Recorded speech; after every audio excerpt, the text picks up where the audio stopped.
I never planned to be the kind of person who checks phone bills against calendar entries, but here we are. The first hint wasn't lipstick on a collar or perfume that didn't belong to us. It was the silence that crept in between sentences, the way my wife, Erin, started guarding her screen like it held state secrets. We'd been together 8 years, married for 5, and I knew her shortcuts. How she laughed when she typed, how she hummed before ordering dessert, how she prayed with her eyes open when storms rattled the windows. Familiar things began to arrive late or not at all. Our Friday pizza nights became I'm slammed texts. Weekends turned into client meetings. She worked in marketing at a mid-sized software company with a glossy lobby and a CFO who pretended beanbag chairs were culture. Her boss, Trent, had perfect teeth and a handshake like a vice. I met him twice at company parties. He'd clap my shoulder like he was testing for ripeness and introduce me as the man behind the legend, which meant nothing but somehow made everyone laugh. Erin insisted he was intense, but brilliant. She admired that he could present without a single note. A mind like a whiteboard, she said once, glowing in a way that made my chest feel crowded. The breadcrumb trail kept forming. A charge for a rooftop bar we'd never visited. A rideshare receipt to an address downtown that wasn't the office or our place. I told myself it was client stuff. Then her phone dinged on the kitchen counter while she was in the shower and reflex beat on her. One preview bubble, half a sentence, enough to crack the door. You make meetings worth it. T. I put the phone down like it burned. I paced. I opened the fridge, stared at a jar of pickles as if brine could explain everything. When Erin came out, her hair damp, she kissed me quickly and said she'd be late again. I smiled because that's what people do when they're trying not to cry in a normal-sized kitchen on a normal Tuesday. I didn't sleep. At 2 in the morning, I did something I'm not proud of. I remembered Erin's iCloud password from when I set up our Wi-Fi. My stomach flipped as I logged in. I didn't hunt for indecent photos or anything I'd never unsee. I searched for calendar invites and messages. The thread with Trent was short, careful, the way people write when they know words can be forwarded. You're a star. We nailed it. Coffee. The older stuff hid between work chatter. Loved seeing you after. Your trouble. My chest thumped like a bass drum. I scrolled until the words turned into rain on a windshield. And finally I closed my laptop and watched the ceiling fan blur. There are truths you can't unknow. The next morning, I looked at Erin across the breakfast table. Her hair twisted up, her thumbs tapping a reply to someone. And what I felt wasn't pure anger. It was a mix of sadness, stupidity, and a sense that the floor had shifted an inch to the left. She said she had a product launch meeting at 10. I nodded, tasting metal. When the door closed, I sat with a legal pad and drew boxes. Options. Confrontation. Counseling. Pack a bag and go to my brother's? Then my pen kept circling an idea I didn't recognize. Not yelling. Not smashing. Something quieter, colder, pointed straight at the truth. I have a buddy named Luis who runs a little print and pack shop near the post office. He's the kind of person who can get you a banner by noon and 100 holiday cards by 5. I called him and asked if he could help me send a package with tracking that arrived exactly at 10. He asked what I was shipping. A story, I said. He laughed, then heard my voice and stopped laughing. We met at his shop before work. The bell chirped as I walked in, and the smell of fresh cardboard hit me. Luis poured coffee into a styrofoam cup and slid it over without asking questions. I showed him what I'd brought in a canvas tote. A thin wooden box I'd picked up from an art store, the kind that usually holds keepsakes. A small bound photo book I made overnight using the express machine at a drugstore. A cheap voice recorder the size of a pack of gum, and, folded neatly, a copy of our wedding vow booklet, the one we read from under a sycamore tree 5 summers ago. He stared at the pile and whistled low. You sure about this? He asked. I don't want to scream in a parking lot, I said. I want her to feel the truth without me losing my voice. He nodded. Then do it clean. We put the photo book in the bottom. It wasn't what you're thinking. No graphic images, nothing anyone would have to blur. Just screenshots of messages, rideshare receipts, calendar invites, and 3 pictures of a lobby cam from Trent's building that the internet coughed up when I searched his address. I added captions that read like a timeline rather than an accusation. Dates, places, times. A map with dots connected by lines. It looked like an audit. On top of the book, I placed the voice recorder. It didn't hold anything scandalous, just a 30-second track I recorded on my lunch break. My voice steady, saying, "Aaron, this is not a prank. This is me asking for honesty in a way you can't dodge with a meeting. Please press play somewhere quiet. Then call me. We will figure out what happens next like adults. People think revenge means fire. I wanted ice, controlled, defined edges. The vow booklet went last. I tucked a sticky note onto the first page. Remember this? Ido. The wooden box had a sliding lid and a little notch for fingers. The whole thing felt like something you'd find in an antique shop. Pretty, unassuming, deceptively heavy for its size. Luis wrapped it in black tissue and set it into a plain outer box with crinkled paper. He printed a label addressed to Erin's office with a return address from a boutique vendor I found on her company's approved list. No hearts, no threats, nothing that could get me in trouble with HR or a platform later. Only a neat line where the sender name goes, Solutions Team. You want insurance? He asked, because he's a professional. Just tracking, I said. We timed it out. His assistant had a driver drop local deliveries. A perk of doing business with law firms and bakeries that forget rush orders. At 9:45, I parked across the street from Erin's building, where a small park offered cover. A food truck hissed nearby, sending up the smell of onions and flat-top heat. I sat on a bench, jacket collar up, caps pulled low enough to feel anonymous but not creepy. I wasn't spying so much as trying to be near the moment when the truth surfaced. I told myself it wasn't about humiliation. It was about proof you could hold. Erin's building had a lot of glass. You could see the elevator bank and the chic lobby with mid-century chairs next to a wall of plants. At 9:59, the delivery guy breezed in with 2 parcels. He signed the clipboard and disappeared. My phone buzzed at 10:03 with a tracking update. Delivered. Reception signed, Maya. I exhaled and pressed the lid of the paper coffee cup until it crinkled.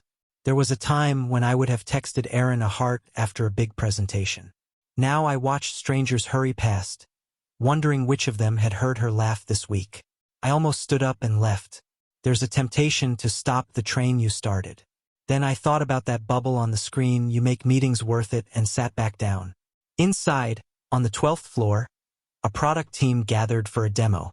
I knew the layout because I'd visited once for a holiday event. Glass-walled conference rooms, open-plan desks, a row of private phone booths that looked like minimalist shower stalls.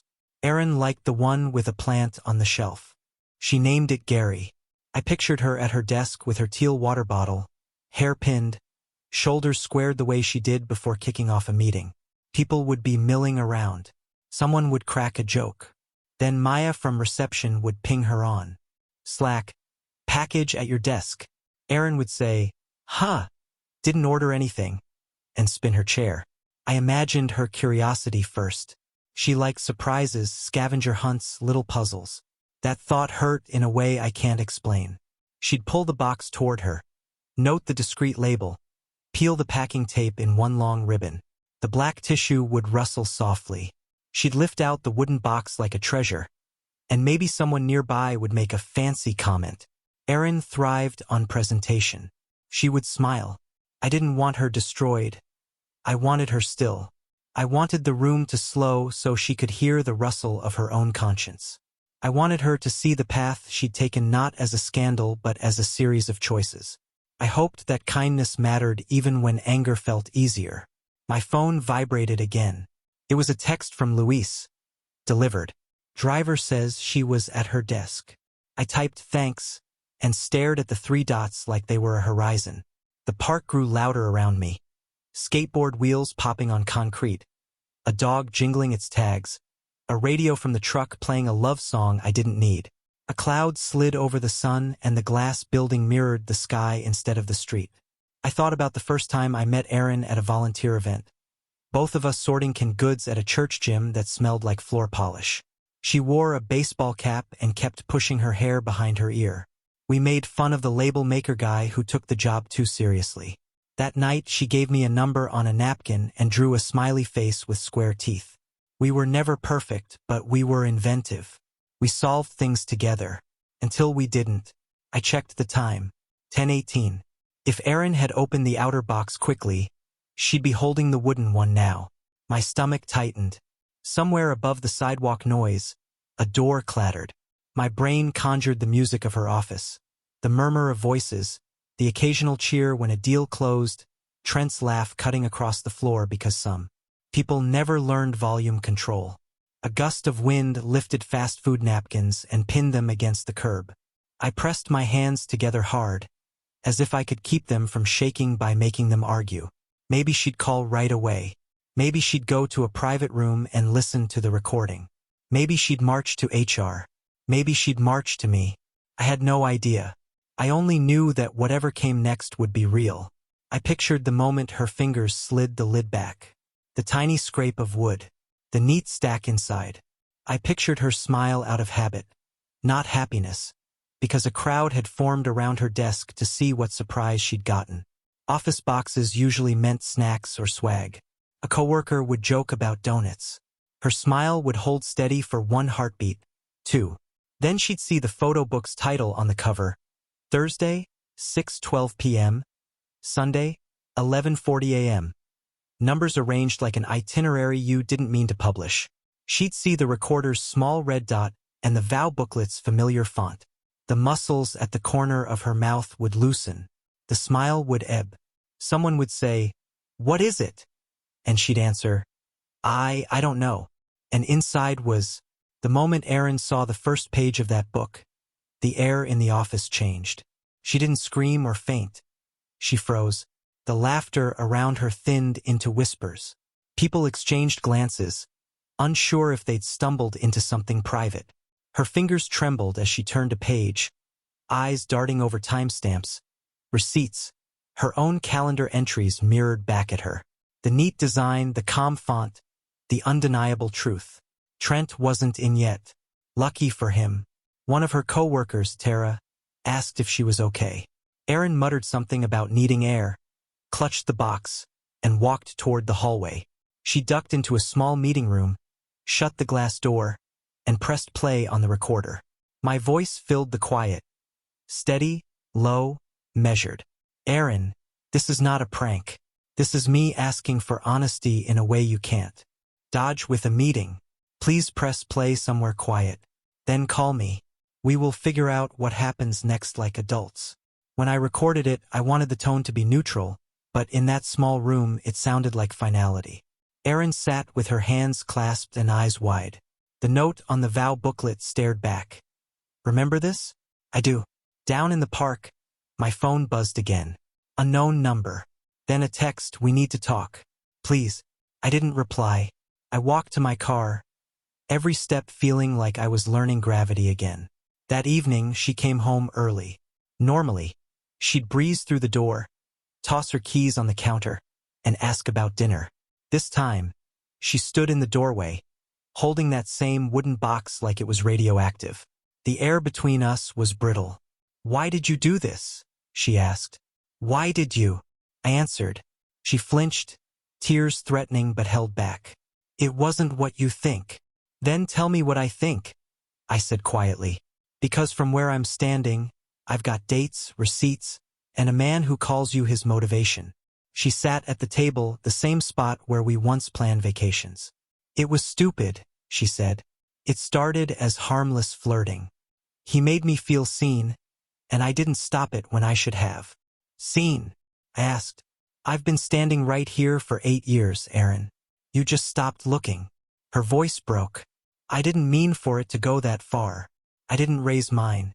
Far enough to need hotel rooms? Silence. Just the hum of the refrigerator and the faint ticking of the clock we bought on our honeymoon. I didn't know how to end it, she whispered. He's my boss. It got messy, and I was scared. I leaned back, arms folded. You were scared of losing your job. Not me. Tears slipped down her cheeks then, but I didn't feel triumph. Only exhaustion. She reached for my hand, but I moved it away. "Don't," I said softly. "Not right now." She nodded, understanding that something between us had shifted permanently. "Did you want to humiliate me?" she asked. "No," I said. "If I wanted revenge, I'd have sent that box to HR. I wanted truth." That night, she slept on the couch. I lay awake in our bed, staring at the ceiling, realizing that betrayal doesn't sound like shouting. It sounds like quiet breathing from the other side of the wall. The next morning, she packed a small suitcase. "I'm going to stay at my sister's," she said. "You deserve space." I nodded. "And you deserve to figure out who you are without him." She hesitated at the door. "Do you think there's a way back?" "Maybe," I said, "but not today." Days passed. The house felt both peaceful and haunted. I found myself watering her plants out of habit, deleting old couple photos, but saving a few I couldn't erase. I started running again, longer routes, music loud enough to drown thought. Luis checked in once, asking if I regretted it. I told him no. It wasn't about payback. It was about punctuation, ending a sentence that had gone on too long without a period. A week later, Erin called. Her voice was steadier. "I told Trent it's over," she said. "I might quit. I can't look at him the same way." "That's between you and your conscience," I replied. "I know," she said, "but I wanted you to know I'm trying to fix the mess I made." I didn't respond right away. Then I said, "Good. Just don't expect applause." She gave a small, sad laugh. "I wouldn't." We hung up, and for the first time in weeks I didn't feel angry, just free. Months later, I moved into a smaller apartment downtown. New neighborhood, new routines. Some evenings I'd see couples laughing on the sidewalk and feel a twinge. Not jealousy, just memory. Erin sent me a letter one day, handwritten. She said she was in therapy, learning to understand the emptiness she tried to fill. She apologized not for being caught, but for breaking the trust that made us us. I read it twice, folded it neatly, and placed it back into the wooden box. I didn't destroy it. Didn't forgive completely either. But I let go of the version of me that thought revenge meant pain. The mystery box wasn't a weapon, it was a mirror. And sometimes, showing someone what they've become is the kindest cruelty there is. When people ask how I handled betrayal, I just smile and say, with packaging tape, a plan, and a quiet goodbye. And every time I walk past a post office, I remember that some deliveries aren't meant to arrive wrapped in ribbons. They're meant to deliver closure. Months passed, and life began to take on a quiet rhythm again. My mornings were slower, my evenings calmer. The silence that once felt suffocating now felt like peace. I found small joys in ordinary things. Fresh coffee, the sound of rain against the window, morning runs through the park. For the first time in a long while, I felt present in my own life. Erin and I spoke occasionally, mostly about practical matters, mail, finances, the dog we shared who now stayed with me. Her tone was softer, different. She never tried to defend what happened anymore. Instead, she seemed intent on rebuilding herself, piece by piece, without pretending it would bring us back together. One afternoon, she called and asked if we could meet. I hesitated but agreed. We met at a small cafe downtown, the kind of place we used to go when we were just dating. She looked calmer. No heavy makeup, no tension behind her smile. "Thank you for coming," she said, hands wrapped around her cup. "I don't expect anything. I just wanted to say that what you did, the box, it woke me up. It was the only way I could have seen what I'd become." I nodded. "It wasn't meant to destroy you." "I know," she said, "and that's what hurt the most. You were kind about it. That made me see the difference between someone who loved me and someone who just used me." We talked for over an hour. No tears this time, just honesty. She told me she'd left the company and was taking a new job out of state. "A clean start," she said. Wished her well. We didn't promise to stay in touch, and that felt right. When I walked back to my car, the sun was setting between tall buildings, spilling gold across the street. I felt light, not because I'd won, but because I'd learned. Betrayal doesn't have to define you unless you let it. Sometimes the best revenge isn't payback. It's peace. A few months later, Luis and I were closing up his shop one evening when a delivery driver dropped off a small brown package with my name on it. No return address. Inside was a new wooden box, almost identical to the one I'd sent. No message, no photos, just a folded note. It read, "I'm sorry. You were right. I hope this time the box means closure, not pain." I smiled faintly, closed the lid, and placed it on a shelf above my desk. I didn't open it again. Life moved forward. I started writing again. Stories, reflections, fragments of thoughts that had been waiting for space. Friends joked that I should turn the mystery box story into a book or a podcast. Maybe someday. But for now, I was content knowing that the story had already done its work. It had ended something false and started something true. If you asked me now what I learned, I'd say this. Sometimes the quietest choices echo the loudest. Sometimes, letting go isn't weakness, it's wisdom. And sometimes, the best closure doesn't come from an apology or revenge, but from realizing that your peace is no longer tied to someone else's chaos. The box had done its job. Told the truth, then closed for good.